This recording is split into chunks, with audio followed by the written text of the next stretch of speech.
Sonic the Hedgehog for the Sega Master System. Developed by Ancient and published by Sega, it was released for their Master System in 1991. Directed by Ayano Koshiro and programmed by Shinobu Hayashi, you take control of Sonic and have to rescue the animal habitat from the clutches of Dr. Robotnik while also racking up the points.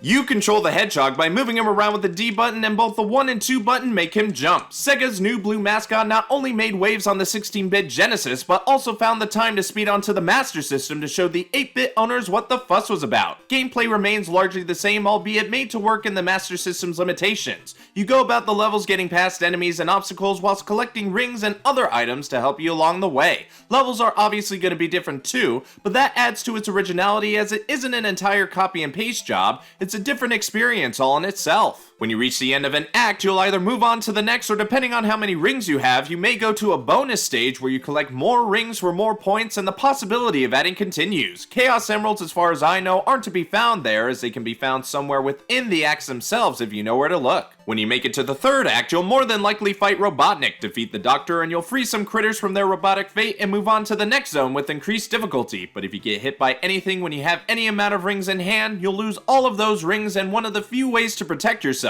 Get hit with no rings and you'll lose a life. Lose all your lives, the game is over, but you can continue if you have earned the option, and if you found all the Chaos Emeralds and make it to Robotnik's skybase and defeat him one more time, you'll have found the good ending and win the game. Overall, this is a pretty good port, or demake if you want to call it that. They still made it feel like Sonic even if it was on inferior hardware. And if any of this looks familiar to you, it is in fact the same as the Game Gear game of the same name, as they both share the exact same specs, so it made for an easy conversion and more than one way to play Sonic's first 8-bit adventure. And stop.